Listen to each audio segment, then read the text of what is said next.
Inspiratif. Kali ini ketemu lagi sama aku, Tina Alfitriana, yang bakalan ngajakin Sobat Inspiratif ke salah satu tokoh inspiratif terkenal di bidang kepenulisan, tepatnya di bidang sastra nih.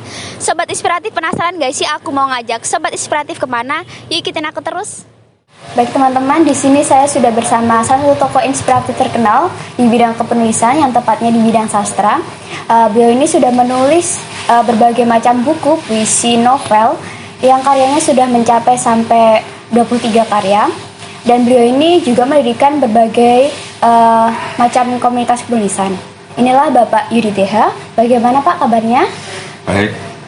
Baik. Kamu gimana? Baik Pak, baik. Gimana aktivitas kesehariannya? Baik-baik aja Pak?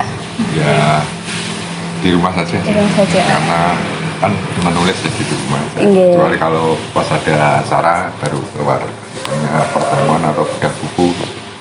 Nama aslinya panjang. Nah, alasannya juga biar singkat aja. Biar singkat, biar kan seperti. Jadi nama pena ya? Atau gimana? Tapi ada nama Yudinya, tetap ada Yudinya. Nah begini, orang sering salah ya, dikirain saya juga menulis itu dari muda gitu. Padahal enggak, saya menikah baru menulis. Jadi orang belum banyak yang tahu. Tapi begitu mulai menulis kayak sprint gitu loh, kayak nulis terus gitu. Iya, ada inspirasinya terus itu ya? Mungkin karena sering baca, lalu ya akhirnya lebih banyak sendiri gitu. Mungkin karena itu, jadi makanya lebih bicara kepada dirinya sendiri lalu menulis gitu mungkin. Tetapi seiring kesini kan kemungkinan karena saya meyakini setiap orang itu mempunyai tujuan luhur gitu, tujuan baik lah. Kalau orang kaya, orang punya pejabat atau apa gitu, kalau punya tujuan baik kan tinggal ngomong ya. Kalau kita orang biasa itu tetap bisa, yaitu mungkin lewat tulisan salah satunya. Nah, dulu waktu SMP di Sragen, SMA-nya di Jogja, lalu banyak membaca, terus karena orang-orang yang diketahui kita itu kan membaca itu kan seperti kita mengisi kita gitu. Mengisi dengan wawasan, dengan apapun ilmu atau apa gitu. Sehingga ketika kita menulis sepertinya kita membaca itu sudah menyicil atau istilahnya sudah menyicil riset. Kalau menulis kan butuh riset. Novel saya yang pertama itu kan judulnya Komodo Insight, yaitu tentang peristiwa yang di Pulau Komodo. Waktu itu saya belum pernah naik pesawat, belum pernah. Bahkan saya sudah menulis tentang Pulau Komodo. Maka habit atau kebiasaan menulis sudah ada, lalu karya-karyanya sudah banyak begitu. Lalu ada tadi menyebutkan 23 ya. Sebenarnya ada satu lagi tambahan, yaitu kumpulan cerita Jawa, yaitu cerkah. Aslinya 24. Nah 24 ini 11 kumpulan cerita.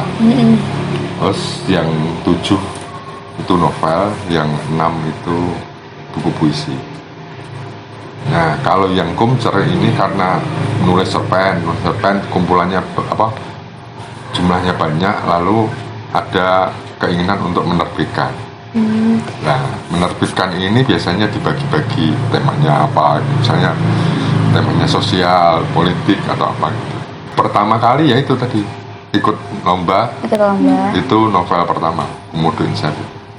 Jadi menulis itu mencari. Gitu. Kalau misalnya kamu kalau tidak mencari aku kan nggak ketemu. Iya kan, nah, itu.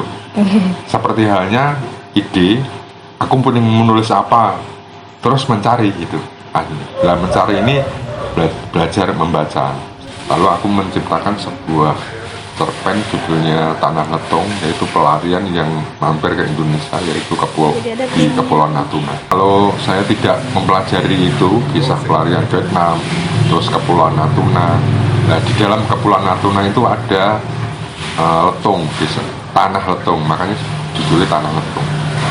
Kalau yang kumcer kan ada 3 jenis nih. Kan kalau dibandingkan kan nggak fair juga. Kalau yang kumcer itu mungkin saya memilih Sejarah Nyeri. Judulnya ada yang Sejarah Nyeri itu. Kalau novel mungkin yang Cap, judulnya yang Cap.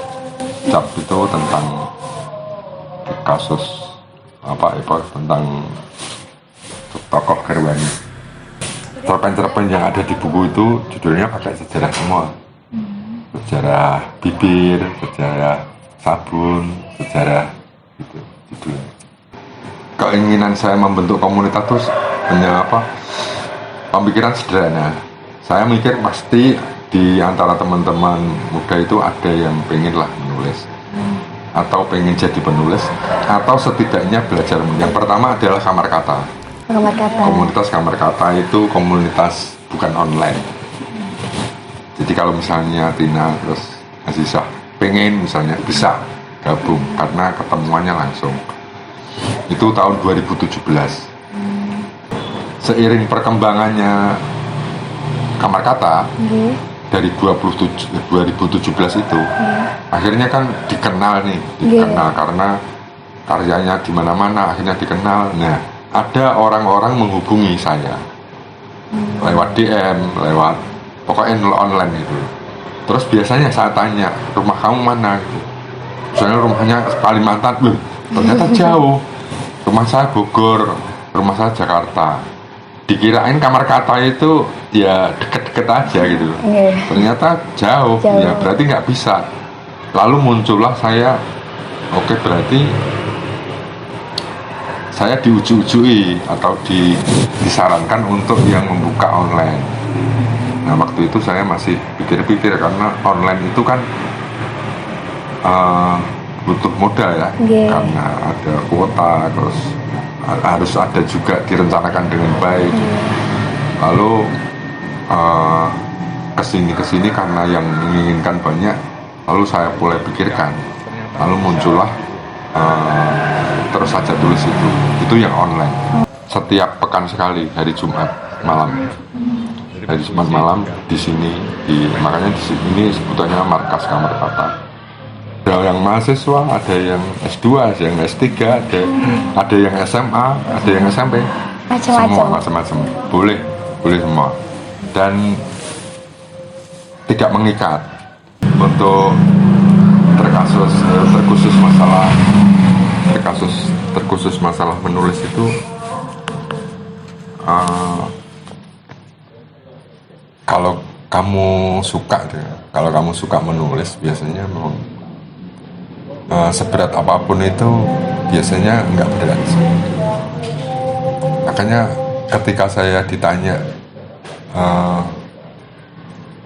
apa beratnya atau apa susahnya, suka dukanya itu apa, itu saya bilang kalau kamu sudah menyukai dulu mungkin dukanya nggak ada. Maksudnya dukanya itu bisa kamu jalani dengan bisa.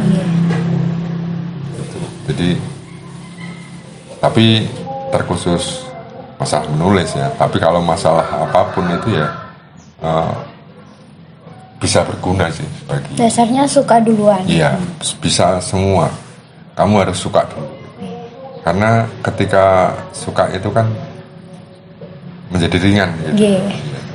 Seperti halnya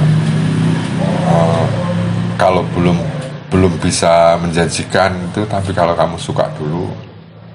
Soalnya di nulis saya juga tidak buru-buru menjanjikan bahwa menulis itu sesuatu yang serba keren gitu. Enggak. Menulis ya banyak dukanya sebenarnya. Karena untuk membuat sulit, untuk ditayangkan sulit, untuk diterima penerbit sulit.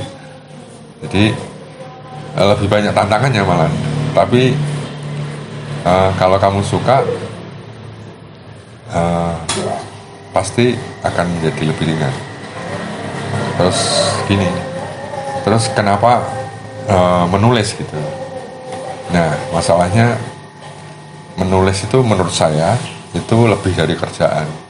Kalau saya hanya untuk mencari uang gitu aja, saya ngumpul ke rosok aja dapat uang gitu. pokoknya bisa lah, masa nggak bisa nyari uang yang halal gitu. Tapi kalau menulis belum tentu bisa. Lebih dari itu. Ya, mungkin lebih dari itu. Ada sebuah nilai-nilai yang lebih daripada uang. Itu yang mungkin berguna bagi teman-teman yang mengawali kesukaan menulis. Terus statement lagi mungkin kata-kata quote-nya, salah mengerti itu biasa.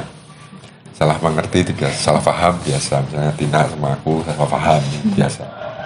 Salah mengerti itu biasa.